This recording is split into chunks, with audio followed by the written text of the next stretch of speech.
Alright guys, this is Casey Israel again. This is part 24 of consoles, games, and stories from my past. Today is about the ColecoVision from Coleco. Um,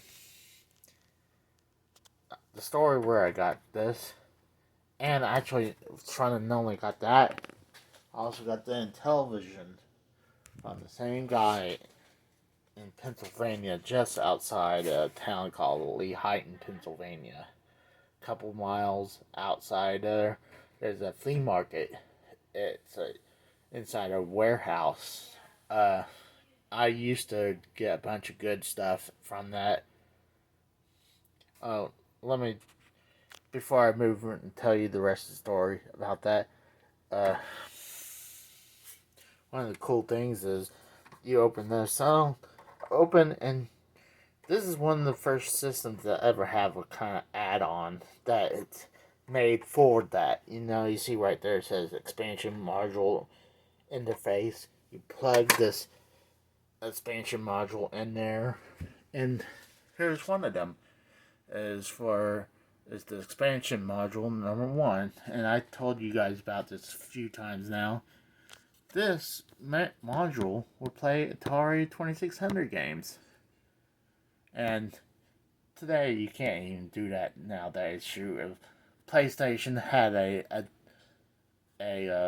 adapter or some add-on to play some Xbox game or some Nintendo games, you know those big companies would turn around and sue on each other.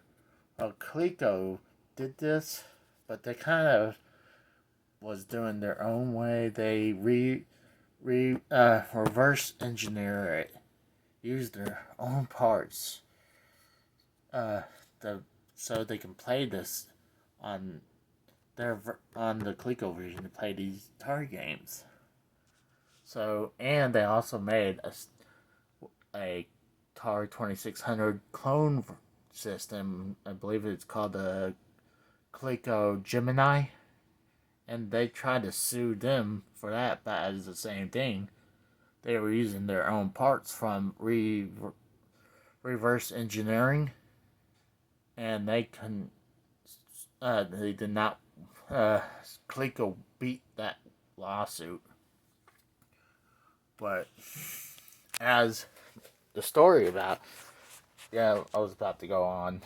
Yeah, there's a flea market outside Lehigh, Pennsylvania, and it's inside a warehouse. And there was a guy I bought these from, and his name was Jay, and the guy's no longer there. It was years ago. I bought this in the television like 8 years ago, and we always had good deals with him. He worked with us. We worked for helped him out. I mean, you've helped us out. We help you out. That's how we felt, and this was definitely more superior to the Atari 2600. This definitely came out later after the 2600 came out. And what's funny, Coleco is not originally a company made video games. It's Coleco is Connecticut Leather Company. That's why it's Coleco. And they did other stuff, like I heard they made pool, no, like swimming pool, and then they made some kind of arcade stuff like electronic hockey. And then when Atari blew up, they decided, hell, why not make a system? And it's a cool system. I enjoyed it. I had some fun times with it. But I hadn't played this system in a long time. So my history is getting a little hazy. What games I can recommend? I mean, there's a ton of these games that I recently picked up and I didn't try them out just yet. But yeah, let me go to the games and I'll start pointing out some cool stuff. now we're at the games, and let's start off. Here's Star Wars the arcade game. Yeah, like I said, a lot of these I picked up recently, and I'll point them out so you can see what they are.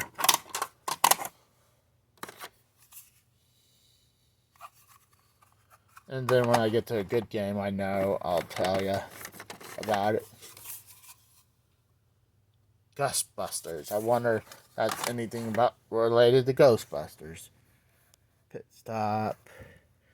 This is one of the first versions of Star Trek games that ever came out. And then what's funny, you got a couple Dr. Seuss games. Like there's a Dr. Seuss game.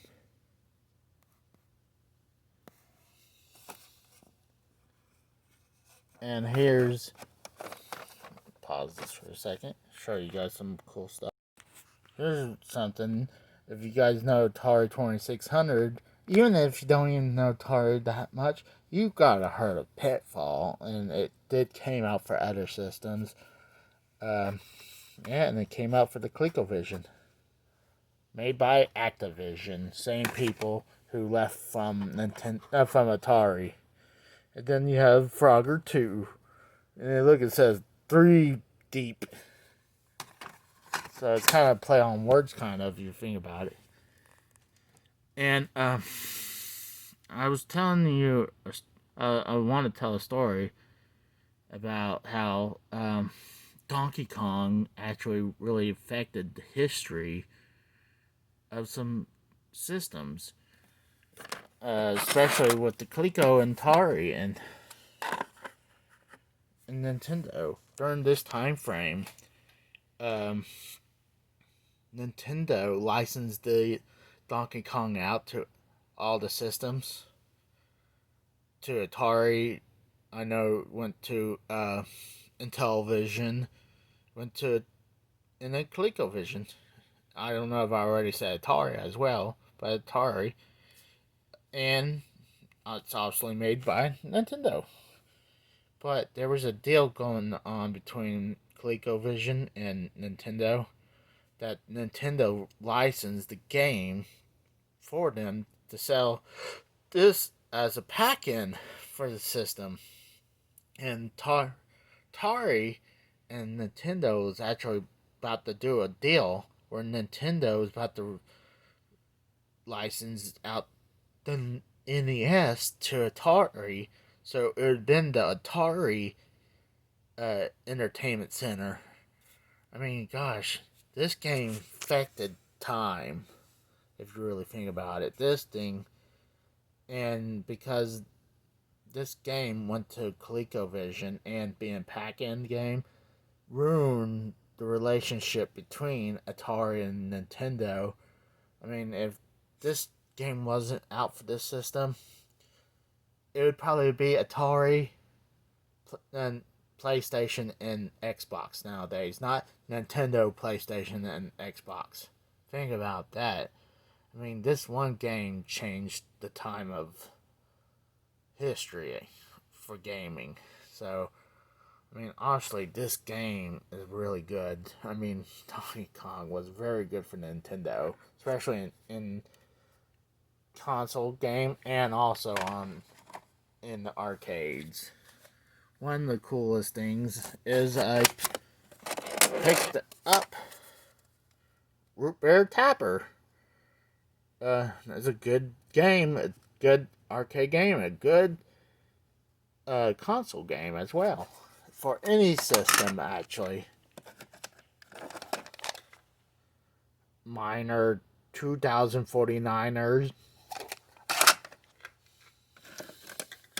And then you get in some, like, there's actually a couple of these Smurf games. Mousetrap. War Games is about from the, I believe that's about the movie.